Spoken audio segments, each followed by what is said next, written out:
Hoy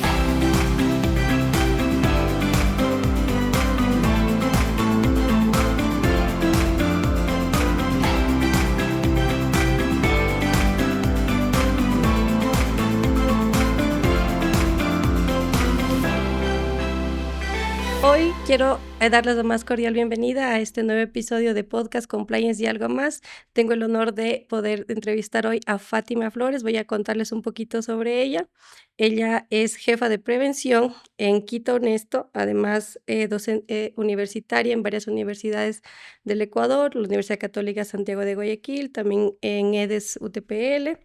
También instructor universitario en UTEG, ¿sí?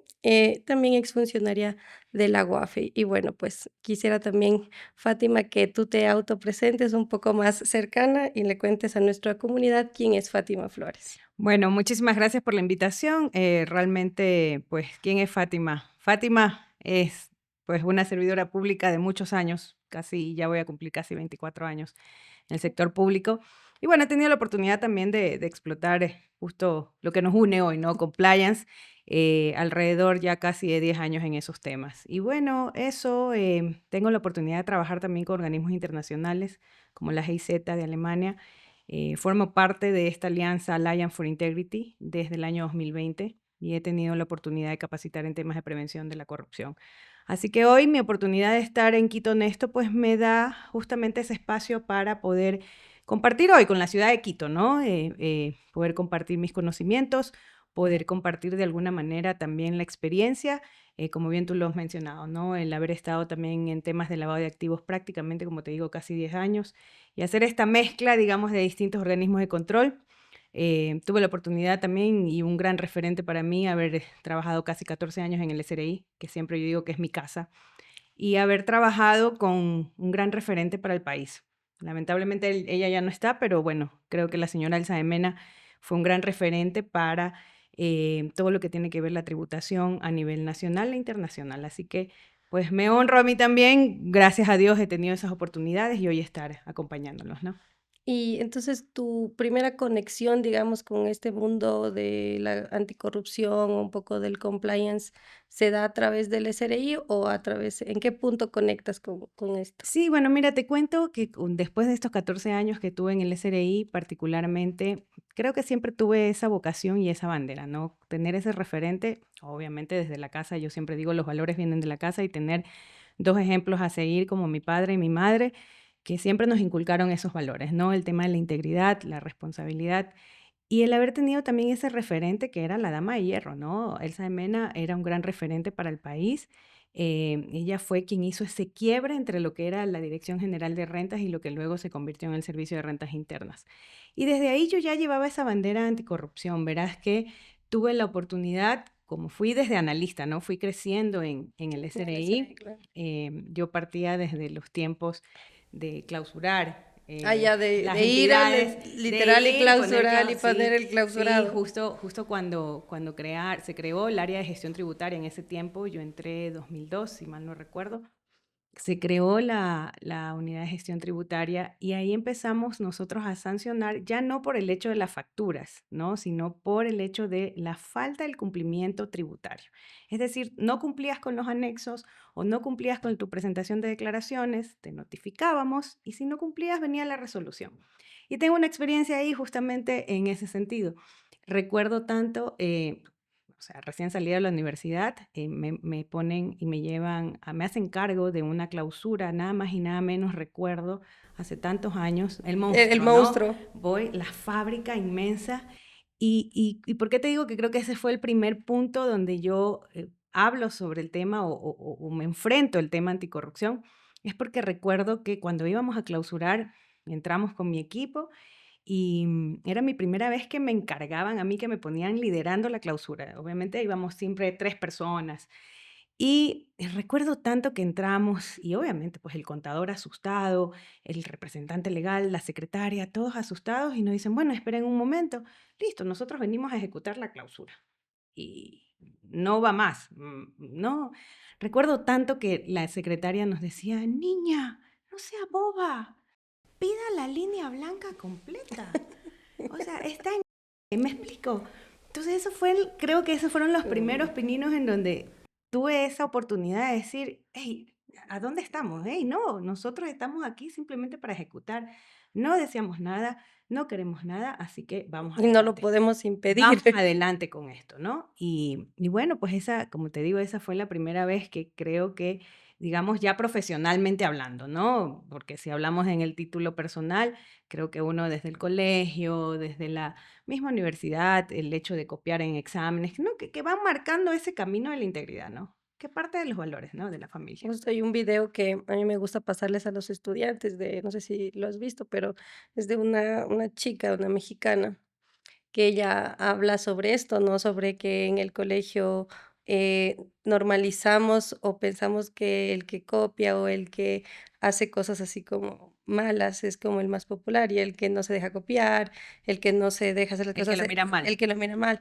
Pero ella hace luego el ejemplo de cuando llegas a la función pública y dices: "Ah, me robé, tanto dinero y hasta murieron gente, jaja". Entonces ella dice: "Si tú te burlas de esto en la escuela, es el primer paso para lo que viene después". Y a veces siento que eso conecta con la gente, porque creemos que lo que pasa en la escuela, o en la universidad no importa. Y es como que no, porque cuando vas ya a la profesión, el campo de oportunidades de este tipo se Claro. hace gigantesco. Totalmente, y como bien tú dices, mira el día de ayer y me traes ahí a colación, el día de ayer justo hablábamos de ese ejemplo. Y ahí es donde conectamos también, ¿en qué sentido con la corrupción? Porque tú tienes distintos tipos de corrupción, de distintos tipos de escala. Y si tú empiezas desde el menor grado de corrupción, algo mínimo, luego eso se convierte y es la suma a que te lleva a que cuando tú ya eres adulto, como tú dices, en tu vida profesional, te expones a ambientes mucho más amplios. Y ahí quiero traerte a colación otra de mi experiencia. Pues imagínate, 14 años en el SRI manejando tributos. Luego en esa carrera profesional que tuve la oportunidad y que gané en su momento un concurso, llegué a la jefatura de grandes contribuyentes, Y las grandes empresas las grandes empresas, los grandes grupos multinacionales y el poder adquisitivo de esos de esos grupos. grupos, claro. Entonces también me llegó en algún momento y ahí fue mi punto de quiebre para decir, hasta aquí llego y renuncié. Renuncié a mi partida de 14 años porque justamente tuve algún momento presiones en hacer Ah, cambios en la determinación de glosas. Y en ese momento dije, no, yo doy un paso al costado y si ese paso al costado significa haber perdido toda mi carrera, prácticamente 14 años, ¿no? En el sector público. Pero te digo hoy, con mucho orgullo, con mucha alegría, el haber tomado esa decisión hoy me tiene donde estoy. Creo que Dios también, soy una persona creyente y creo que Dios me ha llevado por ese camino, porque luego tuve la oportunidad de estar en la aduana. Yo fui allá subdirectora de estuviste. normativa del SENAE, 2017, si mal no recuerdo, y luego tener esa, esa oportunidad de estar en la aduana, que también También es es el otro otro nivel de nido de corrupción, es corrupción. otro nivel, es otro nivel. Y ahí también tengo muchas anécdotas, entre esas contar una, recuerdo tanto que nosotros luchábamos obviamente contra el contrabando y el cambiazo, que El era el cambiazo, típico, el el típico. cambiazo, y logramos agarrar a uno de los contrabandistas más fuertes que estaban en ese tiempo y que de alguna manera dijimos, bueno, vamos a poner todas las seguridades. Me parece, si mal no recuerdo, era un contenedor de alrededor de 3 millones de dólares, más o menos, más o menos. Y recuerdo que dijimos, bien, tremendo golpe que pegamos, pusimos a todos, todo nuestro contingente para dar cobertura y seguridad al contenedor. Obviamente eso pasa por un proceso con fiscales y Claro, bueno, todo un proceso, ¿no? A la semana nosotros habíamos puesto todo el contingente, todas las seguridades que no te imaginas. Y a la semana cuando abren el contenedor estaba así. estaba vacío. Dios, ¡Wow! qué duro. Dije, ¿qué nivel de corrupción Interna. interno existe para que estas cosas pasen? Entonces esa fue la segunda, digamos, de las cosas que voy recordando y que dije, no, o sea, no puede ser que nosotros estemos en un país en donde hoy, y te estoy hablando hace tantos años atrás, no casi 10 9 años atrás, donde veía esto. Y eso me fue fortaleciendo a mí en esta lucha, en seguir con esa bandera. Luego, pues la oportunidad de ya ser oficial de cumplimiento y como oficial de cumplimiento llegué a ¿Cuál ser fue tu oficial. cuál fue tu primer trabajo de oficial de cumplimiento? Mi primer trabajo oficial de cumplimiento fue en una casa de valores. Ah, ya, Fue una casa de súper bien. valores que prestaba mis servicios en la casa de valores de una prima mía. Y desde ahí fue que comencé a potenciarme en eso hasta que llegué a ser, esa es la tercera experiencia, oficial de cumplimiento de la Corporación Financiera Ah, claro, Nacional. fuiste oficial de ¡Wow! cumplimiento de la Otro corporación. nivel, Otro nivel. otro nivel. Y obviamente estábamos saliendo de un proceso de 10 años de un mismo presidente Claro, y ver, yo decía, no, wow, en la Corporación Financiera estuve un año y son, todos son grandes experiencias para mí, la verdad que siempre las respeto y hoy a través del tiempo y digo, lo más bonito siempre del sector público que rescato, aparte de ser siempre la oportunidad de poder servir a los demás, porque el ser un servidor público, para mí eso es lo más bonito, la oportunidad del servicio a los demás.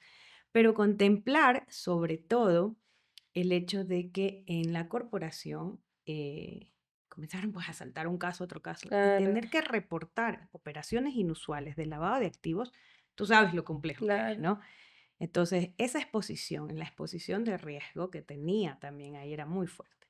Con decirte que alguna vez dejando el carro recién comprado, al día siguiente, ¡pax! Una raya en el carro. El siguiente día voy caminando, saliendo del parqueadero y estaban reunidos unas personas y yo caminaba hacia la oficina y me dicen, y a lo que iba caminando en la oficina, este grupo eran hombres, dicen, no, es esta economista Flores la que no deja pasar las No cosas. sabían que eras tú la que estaba No sé si pasando por sabían que era ahí. yo o de alguna manera, sabiendo que era yo, Lo trataban de dijeron. alguna manera presionarme, ¿no? Pero entonces cuando comencé a ver ese nivel de riesgo, yo dije, bueno, pensemos bien si vale la pena estar acá. Pero también fue una experiencia formidable. Hicimos muchos cambios en ese sentido, recuerdo a nivel informático. Trato siempre de apoyarme en la tecnología por el tipo de control, ¿no? Porque quizás también, mira, y de la experiencia también ahí como oficial de cumplimiento pasa que muchas veces creen que el oficial de cumplimiento es el llamado a hacer las debidas diligencias. Entonces, en ese tiempo, el oficial de cumplimiento aprobaba las revisiones de listas. Dije, no puede ser, esto es un banco. Y un banco con la información automáticamente puedes reconocer. Y esos fueron algunos de los proyectos. En cada uno realmente de las instituciones he tenido la oportunidad de participar en proyectos tecnológicos y bueno, hoy también desde donde estoy, hacerlo. Luego, pues la mejor experiencia también, luego en el campo ya de lavado de activos, el haber tenido la oportunidad de acompañar en su momento al director Alan Sierra. Nuestro querido Alan Sierra, le enviamos un Exacto, saludo. un saludo también para Alan. Realmente el tener la oportunidad de estar en esa institución a mí me dejó de alguna manera con tarea pendiente. Y tarea Mm, pendiente porque ahí fue muy corto el tiempo, pero más allá de eso creo que hay mucho por hacer, que lo hemos venido haciendo, ¿no? Y te incluyo en eso porque creo que la forma como nosotros nos hemos conocido es a través es de a la través vida de esto. profesional, a través del respeto profesional y de la admiración mutua, creo. Y en ese sentido, saber que desde afuera también podemos seguir haciendo cosas, ¿no? Podemos seguir haciendo país, eso es algo que lo hemos conversado muchas veces con Alan y lo seguimos haciendo. Hoy seguimos tratando de generar debate en los temas de lavado de activos.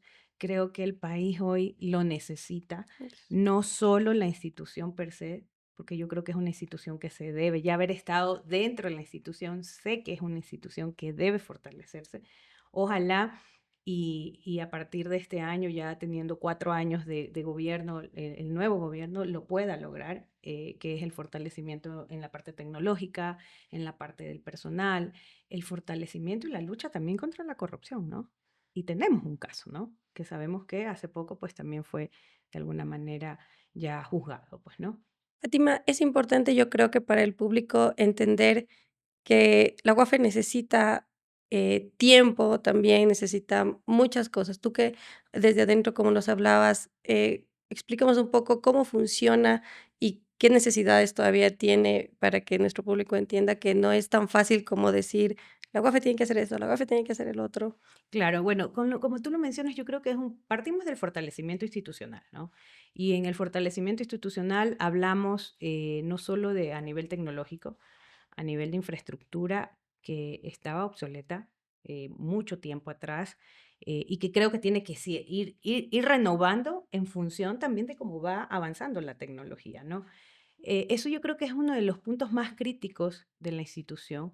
Es importante también, desde mi óptica, el hecho de la ubicación, ¿no? La ubicación de la institución per se debe contemplar aspectos también de seguridad. recuerda lo que vivimos en enero. Ujú. Y la ubicación mismo genera de alguna manera un riesgo para quien está dirigiendo la institución y si no hay recursos que de alguna manera precautelen también la seguridad de esa persona, pues también pone en riesgo, ¿no? La institucionalidad de la UAFE per se. Ahora, yo creo que a nivel profesional, te cuento que hay un equipo profesional muy bueno, hay chicos muy buenos con una experiencia, y más allá de la experiencia, creería yo también con una buena apertura al aprendizaje, al menos del tiempo que yo viví, ¿no? Y en ese sentido, ojo, y con esto no quiere decir que mañana esas personas probablemente no puedan estar teniendo malos pasos, ¿no? Eso sí quiero ser bastante enfática porque al final ese es el rol que también desde las áreas de talento humano, lo que nosotros en su momento queríamos implementar, que hoy va un poco de símil con el responsable de integridad, ¿no? Ujú. De alguna manera es tener un área de asuntos internos que constantemente esté evaluando Esté al evaluando al personal de la personal UAFE. y, claro, y buscando eso, ¿no? Lo que hacemos en los sujetos obligados, o sea, y es importante, por eso nuestras nuevas normas también dan un enfoque muy importante al personal, porque es ahí donde más confianza debemos nosotros tener. Totalmente. Y a nivel de unidades de inteligencia, ya a nivel también internacional, ese es el referente, ¿no? El personal que tiene que estar ahí, y eso es otro punto de análisis, es el nivel salarial. Porque si Claro. tú no tienes un buen nivel salarial, la vulnerabilidad a la corrupción es altísima, es altísima. Y cuando tienes a una misma persona que está haciendo exactamente el mismo trabajo y que gana diferente, son criterios que pueden generar una vulnerabilidad a que mañana se cometa un acto de corrupción. Entonces, esas deficiencias, esas debilidades, yo creo que hay que trabajarlas. Creo que la norma y la actualización normativa de alguna manera también te da algunos aspectos que van a permitir que la UAFE funcione mejor. Había mucho sigilo, hay todavía mucho sigilo, mucho recelo y creo que esos son los egos que cada responsable institución tiene que soltar, porque eso fue otra cosa que nosotros también identificamos. ¿Dónde está la conexión de las bases de datos? Es la unidad de inteligencia financiera que debe contar con bases de datos. Como, no sé si recuerdas, una de las cosas que nosotros explotamos era justamente la importancia de que no solo es la UAFE. Por eso la norma te contempla las Son complementarias. unidades complementarias que tienen información y que deben complementar, por eso se llaman unidades complementarias, en todo lo que tiene que ver con la prevención y el control del lavado de activos. Y otro tema que yo también siempre hablaba y siempre hablo y digo, y todavía no lo veo, ojalá que sigan trabajando en eso, es la profesionalización del oficial El de de cumplimiento. cumplimiento. Ese es un paso muy importante porque el oficial de cumplimiento ya no puede, o sea, es un trabajo tan arduo que necesitas, y las capacitaciones no son suficientes. Y yo creo que por eso igual tenemos trabajo nosotros, porque Exacto. nunca es suficiente, o sea, siempre hay más, es demasiado evoluciona, así como la corrupción evoluciona, nosotros tenemos que evolucionar y también de la mano, como tú mencionas, y también un poco entiendan los dueños de negocio que el oficial de cumplimiento no es el estorbo, el oficial de cumplimiento es una mano derecha, o sea, y que también tiene que estar de la mano con el contador, con ventas, porque a veces nos peleamos con todas las áreas, a veces nosotros como oficiales, y no, o sea, porque Tiene que haber un necesitamos un engranaje. engranaje, como tú mencionas, el engranaje también de los diferentes centros de unidades de cumplimiento con la UAFE, pero así mismo funciona una empresa. Y también lo que yo recuerdo mucho que explotaron en este tiempo cuando estuvieron en la unidad, el tema de que también trabajo conjunto privado y público. No Totalmente. tenemos por qué estar divorciados, o sea, Totalmente. es Y eso, necesario. y eso es una trilogía que yo siempre la menciono y que, bueno, la aprendí también de quienes me dieron la oportunidad en su momento de estar acompañándolos en estos cargos, es el hecho de la importancia de la trilogía entre sector público, sector privado y la academia. La Y es un poco lo academia. que se pretendió, hoy en día el hecho de que, si mal no recuerdas, antes únicamente te permitían las capacitaciones de los organismos de control, superintendencia de compañías y UAF. No va más, eso es lo único que usted puede hacer como oficial de cumplimiento. Y la UAF, ¿qué nos ofrecía todos los años? La misma Una y cap la el misma mismo video. el mismo video Cada de video. capacitación. Y es algo que mira que hasta los organismos internacionales, de alguna manera, y bueno, yo sigo de alguna manera en contacto con muchas instituciones y Ujú. organismos internacionales y me llaman y me dicen, oye, qué está haciendo la UAFE. Me encantaría poder estar actualmente y como te digo, desde afuera hoy trato siempre de impulsar y quienes toman contacto conmigo trato de referirlos inmediatamente a la institución, porque creo que eso es lo que tenemos que hacer, sumar, ¿no? Desde lo privado hoy. Entonces, en ese sentido, definitivamente el oficial de cumplimiento tiene que fortalecer. Las empresas, como bien tú dices, tienen que darle la relevancia y la importancia. Tienen que entender que el oficial de cumplimiento es su mano derecha, es su protector. ¿Cuál es la debilidad de las empresas? No ven que el oficial de cumplimiento lo que está buscando es cubrir su riesgo reputacional. Y ahí es la Sí, debilidad. lo que pasa es que nos enfocamos mucho en las multas y bueno, ahora se vienen unas multas de verdad fuertes, pero detrás de esa multa hay algo más importante, la reputación, y es algo que siempre yo al menos trato de ponerlo en la cabeza de los dueños de negocio, pero pareciera que no lo logran ver hasta que es muy tarde. Mira este caso tan sonado de que todo el mundo ya habla de él y eso, el impacto reputacional es brutal, o sea, y Total. eso capaz jamás lo pudieron medir, porque hoy en día tenemos muchas cosas que maximizan el impacto, pero te puede pasar a cualquiera, te puede pasar a cualquier empresa, a cualquier persona. Totalmente. O sea, imagina que esté contaminada la institución que se encarga de controlar el lavado de activos. Es de Ripley, pero es una situación a la cual, como tú dices, todas las instituciones, y yo hoy aplaudo, ojo, yo hoy aplaudo de alguna manera lo que está haciendo la Secretaría de Integridad, pero yo creo que siempre es importante ese relacionamiento con las instituciones, ¿no? Buscar y dejar de lado muchas veces las banderas que en este caso pudieran generarse por el tema político y más bien sumemos todos los esfuerzos, sumemos, como tú bien dices, que era una de nuestras, digamos, líneas de acción, que era justamente sumar al sector privado, al sector público y a la academia. De tener en estas reuniones, de invitar a los oficiales de cumplimiento y decirles qué necesidades tienen, qué necesitan para fortalecer el control. Que al final esos son los oficiales de cumplimiento, son los ejes ejecutores de la unidad de Son negocio. los que unen a la empresa, a la unidad. Y bueno, yo creo que en el tema académico, creo que al menos en ese sentido sí se ha avanzado mucho. Tenemos ya diplomados, tenemos ya muchas cosas, porque hace 5 años apenas ninguna academia, quería yo, toqué hace muchos años las puertas de una universidad que Nunca no quiso. nunca quiso, porque no le veía futuro. Pero hoy en día, pues, ya le vio futuro, pero claro, o sea, hace 5 años ya veníamos hablando. Hoy todos se suben al barco, pero hace 5 años nadie se quería subir al barco, Totalmente, totalmente. Y no le veían la oportunidad, no le veían la totalmente. oportunidad. Pero mira que ahora hasta las empresas a través de las universidades están buscando esas asesorías. Y yo creo que sí es importante eso, fortalecer el conocimiento, seguir nosotros en esa línea de también desde lo privado, seguir impulsando también este control. Hoy, como te digo, en mi ámbito, desde la lucha contra la corrupción, yo siempre les digo a los oficiales de cumplimiento, material que ustedes no pueden dejar de ver. Primero, ojalá y todos los oficiales de cumplimiento hayan visto la rendición de cuentas de este año de la UAFE, para empezar, porque digo, ahí hay información Sí, que le sirve al oficial de cumplimiento. Los documentos que emite la UAFE, está la encuesta nacional de mm, riesgo. Un oficial de cumplimiento tiene que saber y debe tener claro cuáles son las amenazas y riesgos en el país.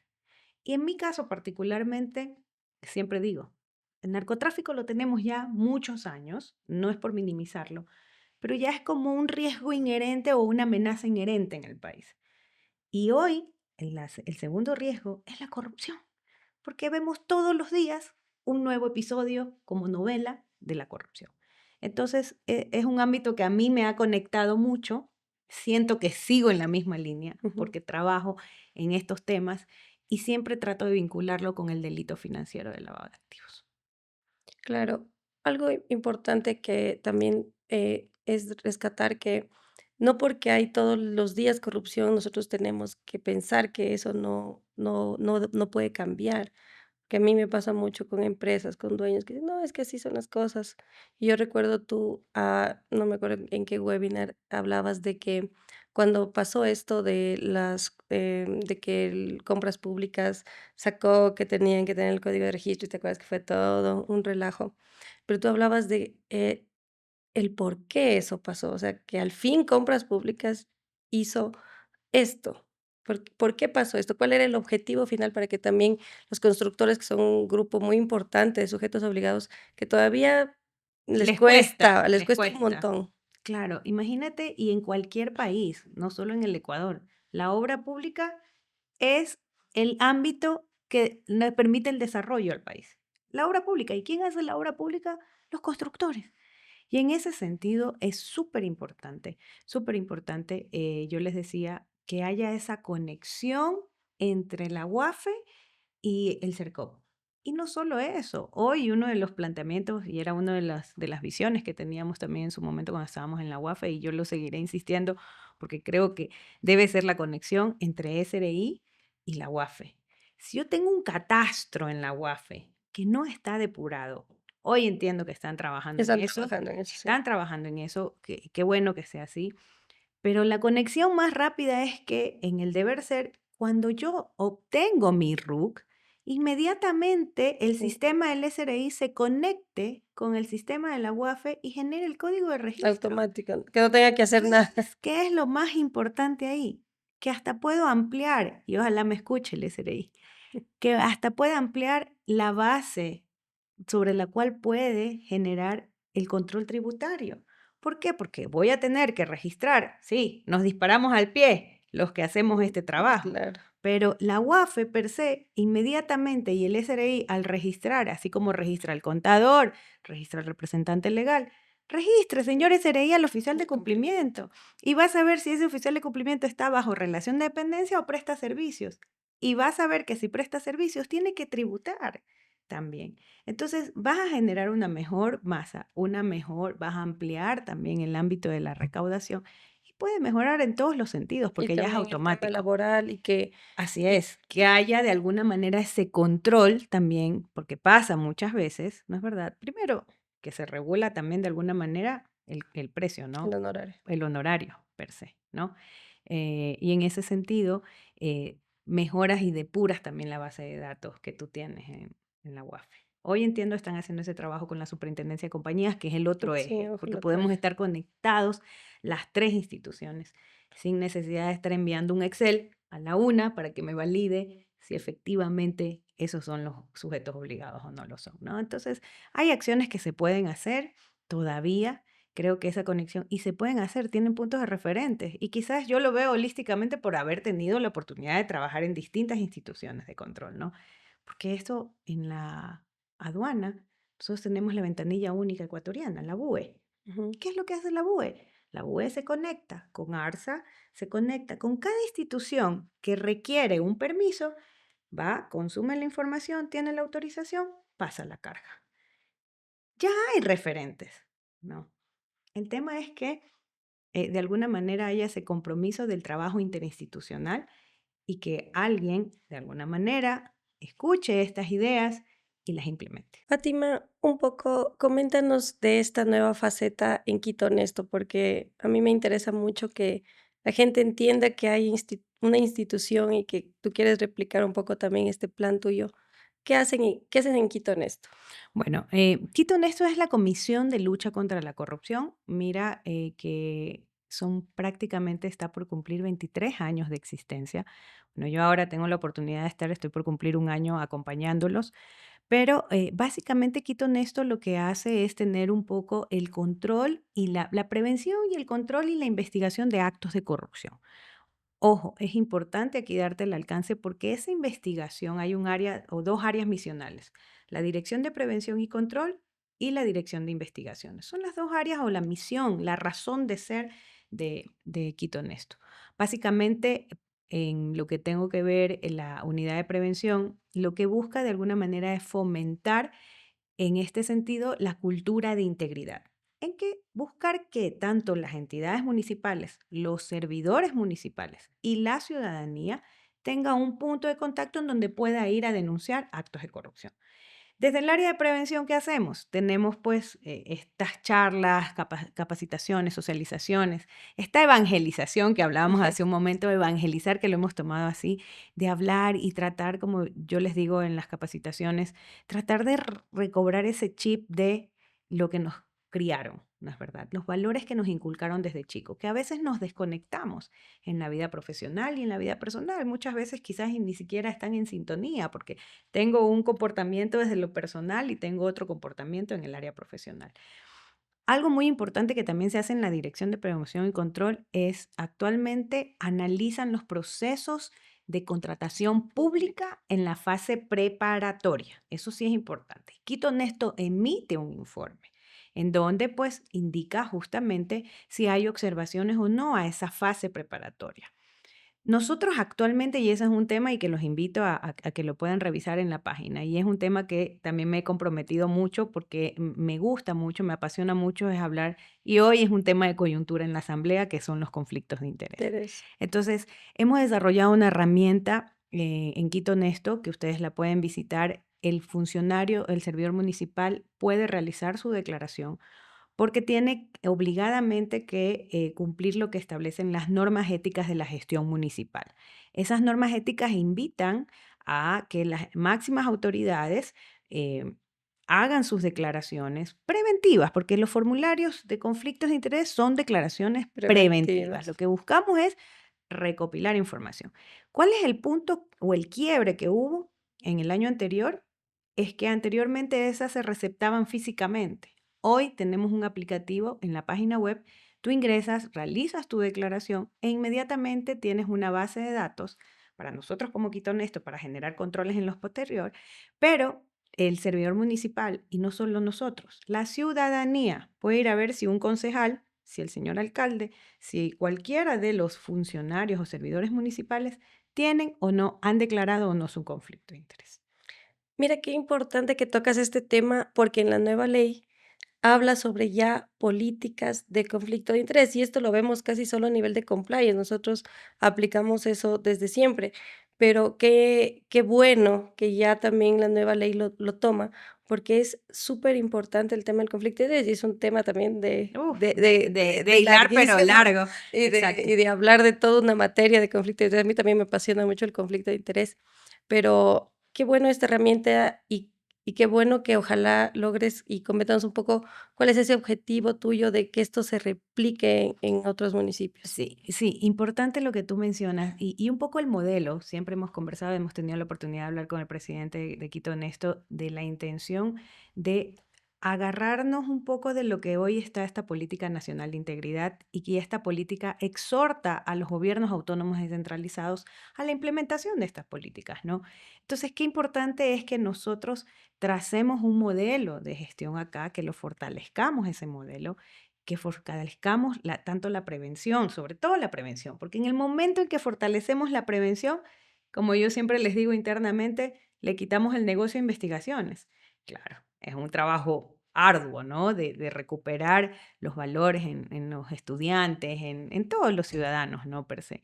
Pero qué importante es que ese modelo nosotros lo podamos replicar en otros GATS de otros cantones, de otras ciudades.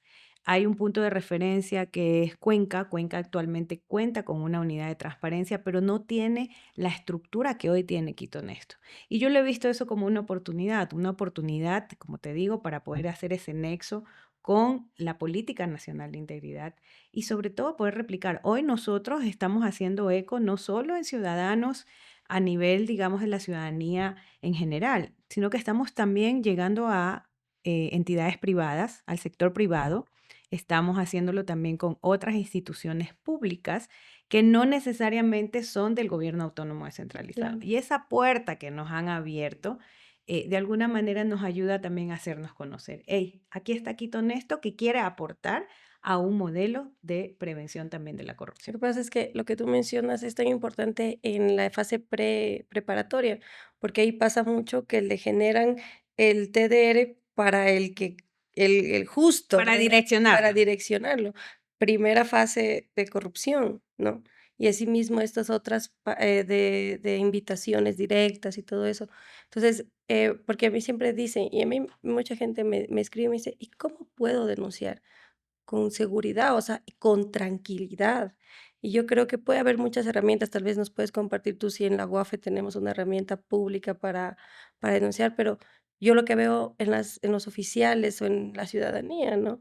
Es ese miedo, ese miedo de decir: "¿Y cómo sé que no vienen después contra mí? ¿Cómo sé que yo puedo denunciar esto que está mal, a nivel público, pero va a servir?". O sea, algo así, porque sabemos a nivel, mundial, la manera en la que más se han conocido las cosas es precisamente por las denuncias, canales de Totalmente. denuncia, que es Así es. otra parte del compliance, pilar Importante, pilar fundamental. fundamental, que yo digo que aquí todos las empresas deberían tener un canal de denuncias, pero obviamente, pues, implementación, costos, pero es la mejor manera de tú saber lo que está pasando. Y ahí en lo que tú me das la oportunidad también es de contarte. Nosotros tenemos en Quito en estos 6 canales de denuncias.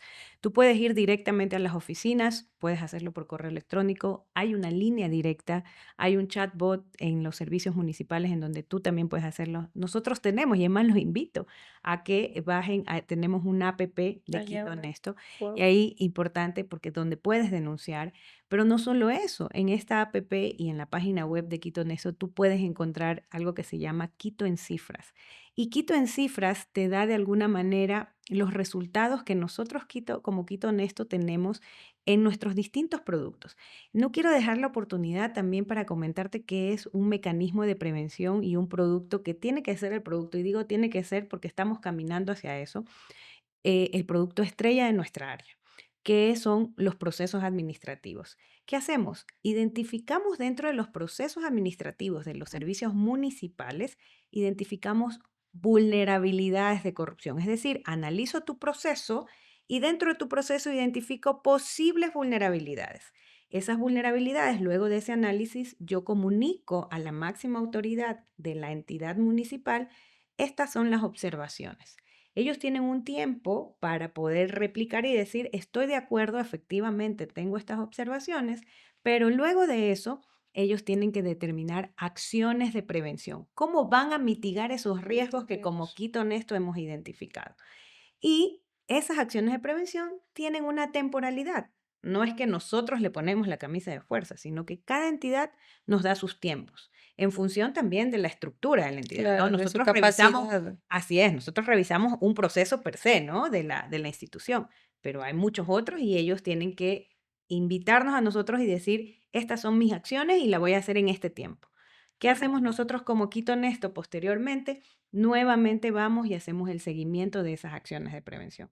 ¿Qué permite esto? Que de alguna manera, claro, es un símil a estamos haciendo una auditoría del Ujú. proceso, pero nos ayuda mucho. ¿Por qué? Porque hay muchas entidades que, claro, pueden tener el hecho de, oh, no, llegó Quito Honesto y se genera ese temor, Ese miedo. generas ese aspecto disuasivo de la percepción de que vamos a controlarlos. Pero más allá de eso, yo siempre les digo, es identificar oportunidades de mejora. Y ese es un producto que es muy bueno para nosotros, donde también podemos identificar vulnerabilidades y también podemos identificar probables denuncias, porque otro también de los mecanismos de denuncias es que nosotros, tomando conocimiento de alguna acción que es incorrecta o que está cometiéndose un acto de corrupción, podemos de oficio empezar la Iniciar. investigación. Entonces, ese es otro mecanismo de hacerlo. Y algo de lo que tú mencionabas, que también lo conversamos mucho en las capacitaciones y en las charlas que nosotros damos, algo que generó desde el año anterior Quito Honesto fue un reglamento de protección del denunciante. Y es uno de los temas que seguimos nosotros impulsando para buscar esa protección, no solo del denunciante, sino de quienes hoy investigan esos casos, ¿no? Porque mañana también Claro. los funcionarios de Quito Honesto pueden tener esas presiones. Algo muy importante que suele pasar y nos suelen preguntar a nosotros en las capacitaciones es si nosotros como tal podemos juzgar. Y obviamente no, y eso sí quiero dejarlo claro, ¿no? Cuando nosotros hacemos las investigaciones, los casos de denuncias se reportan a las distintas entidades. Si encontramos alguna información que tiene que irse a la Contraloría General del Estado, se va. Si tiene que ir y efectivamente estamos encontrando algún posible, una presunción de un delito de corrupción, peculado, concusión, cohecho, cualquiera o enriquecimiento ilícito, inmediatamente actuamos ante la fiscalía. Fiscalía. ¿Ok? Entonces, eso sí es importante porque muchas veces nos pasa, que nos dicen, ah, sí, pero Quito Honesto, ¿hasta dónde llega? Quito Honesto puede llegar hasta donde sus competencias le Le dan. permite. Exacto, Y es que es importante recalcar eso, porque no es que toda entidad puede perseguir, no es que toda entidad puede, la UAFE tampoco puede juzgar. totalmente. La UAFE no es el FBI del Ecuador, no. Cada uno tiene sus competencias, pero no quiere decir que no ayude. Habrán casos que siguen su curso en la fiscalía. También nos enteramos de los casos más sonados y así, pero hay una infinidad de otros casos que se siguen persiguiendo. Entonces, un poco dejarle este mensaje a la ciudadanía, o sea, sí ayuda mucho lo que hace, todas estas entidades y que cada uno de nosotros como oficiales hagamos nuestra labor, reportemos al RESO porque perdón, el ROS, Error. porque eso es algo que también tal vez tú nos puedes compartir algo. La gente, los oficiales tienen miedo de pedirla, de que se haga el reporte de operación sospechosa. Los dueños de negocio Lo mismo. no quieren aprobar. Ujú. La nueva ley nos da ya, esta arma, digo yo, es una nueva arma para el oficial de cumplimiento. Totalmente. Y en ese sentido, el oficial, yo siempre digo por eso, la profesionalización va a llegar al empoderamiento del oficial de Totalmente. cumplimiento. Y ese empoderamiento del oficial de cumplimiento va a permitir que combatamos estos flagelos como la corrupción, el lavado de activos. Porque al final, también el oficial de cumplimiento que está designado por la UAFE encuentra delitos precedentes, como lo es la corrupción. Entonces, yo lo que los invito a siempre a los oficiales es que pierdan ese miedo y que sobre todo sustenten adecuadamente sus informes. Y eso tiene que ver nuevamente con la profesionalización y con lo que la máxima autoridad de cada empresa comprenda la importancia de que debe tener a un oficial de cumplimiento debidamente formado. Como yo siempre les decía, y a modo de chiste yo les decía, encuentras a un medio mal sentado y ven, tú vas a ser el oficial de cumplimiento y no comprenden realmente, y muchas veces el que lo sienta como oficial de cumplimiento ni siquiera conoce las responsabilidades de carácter penal que tiene. De la misma manera, deben estar también enterados las máximas autoridades, en este caso los gerentes, representantes legales de las empresas privadas, que desde el 2014, perdón, cuando hubo la reforma al Código Orgánico Integral Penal, 2021, hacen la reforma al artículo 49 que habla sobre la responsabilidad penal de la persona jurídica de derecho privado. En el 2021 hacen los cambios en donde nos permite atenuar esa responsabilidad si nosotros implementamos estos procesos o estos programas de De compliance. cumplimiento, de compliance. Casi nadie habla de eso y nadie entiende a Exacto. las empresas lo importante que es. O sea, nos quedamos en la prevención del lavado, pero el compliance es más que eso. Totalmente, Y eso nos totalmente. protege a la empresa como tal. Yo digo que es lo que más le importa al dueño, pues obviamente creó su empresa y quiere que siga existiendo. Totalmente. Y muchas veces nuevamente vamos al riesgo reputacional, Alrededor. porque es tan rápido, digamos, que tú puedes en un segundo perder todo el camino que trazaste en tu marca por no haber pretendido de alguna manera darte esa cobertura. Y hoy la actualización de la norma de lavado de activos también invita a aquellos sujetos que no son obligados y combina de alguna manera a que implementen estos procesos también. Fátima, a veces siento que los objetos obligados no entienden mucho de los riesgos a los que están expuestos y por qué hay sectores más vulnerables que otros. ¿Qué podrías un poco explicarles con toda tu gran experiencia por todos los diferentes entes que has tú pasado? ¿Qué les dirías a ellos? Bueno, siempre parto, como yo te digo, de los documentos y hace un momento te mencionaba qué importante es que el oficial de cumplimiento siempre esté al día en esa información. A nivel del país, existen dos encuestas nacional de riesgos, ¿no? Y es más, en la segunda encuesta nacional de riesgo creo que es súper importante lo que hace la UAFE al hacer una comparación entre cuáles son los sectores. Cuando hablábamos en la del 2018, recuerdo que hablábamos de la minería ilegal como un riesgo emergente. Imagínate, un riesgo emergente que es aquel que por ahí está llegando. Hoy es el tercer riesgo de lavado o la tercera amenaza de lavado de activos.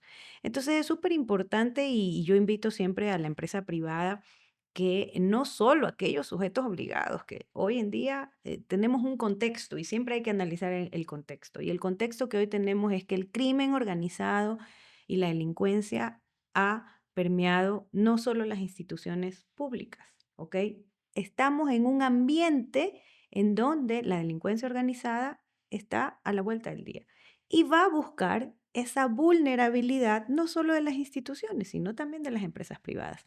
¿Cuáles son los sectores que a mi criterio, tomando como referencia siempre, como te digo, la encuesta nacional de riesgo, habla? hoy del tráfico también, por supuesto, que es una problemática que hemos tenido en nuestro país hace muchos años, ¿no? Desde muchos años atrás, cuando hablamos del año 2000 más o menos, ¿no? El tema de la migración.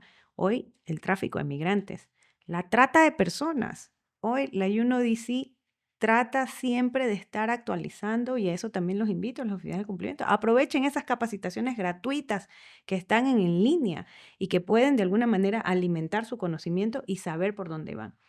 Siempre el sector riesgoso, el tema de vehículos, siempre, porque la delincuencia organizada lo que busca es lavar activos a través de vehículos, a través de los constructores también.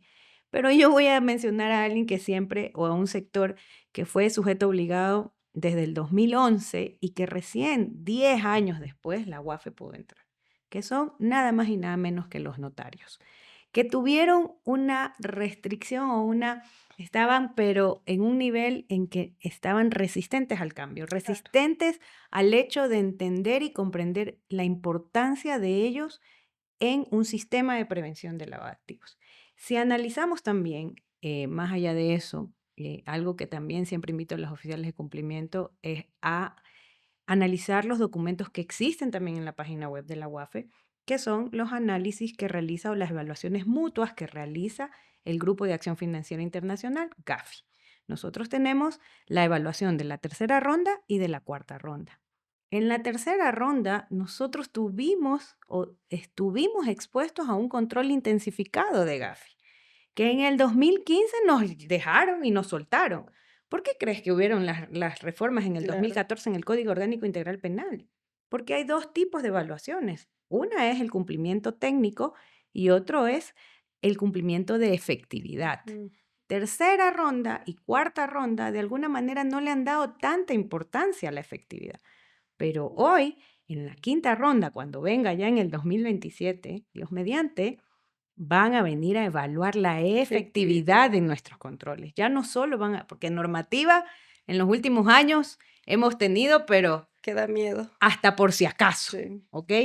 Entonces, ni siquiera evaluamos esa misma norma. claro. Y eso es lo que nos va a venir a evaluar Y GAFI en eso este año. es importante que lo mencionas porque por eso vemos que ya estamos 2025 y que nos acercamos al 2027 y entonces empiezan los controles más intensificados de la DNPLA, de la UAF y me imagino también, bueno, yo no estoy en el mundo de la CEPS o de la super de bancos, que ahí también Que el control, debería, por supuesto, por supuesto, debería pero fortalecerse claro, la todavía. DNPLA y la UAF están con todo, entonces, y eso va a seguir y seguir porque necesitamos mostrar, Así es. como tú mencionas, nuestra efectividad. Entonces, no es que le da la gana a las instituciones de hacerlo. O sea, nosotros y siempre yo trato de recalcarles también eso a los oficiales para que lo repliquen a sus jefes.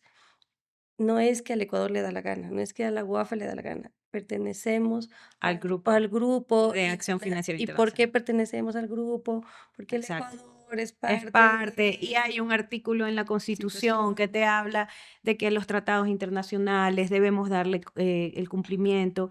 Y en ese sentido, si bien es cierto, ojo, hay 40 recomendaciones, ¿no es verdad? Y de esas recomendaciones, y hacía referencia justamente a que comprendan que están esos informes en la página web de la UAFE, donde ustedes pueden ver los resultados de la cuarta ronda que se llevó a cabo en 2023, que pasamos, gracias a Dios, pasamos esa evaluación y no estuvimos en lista gris.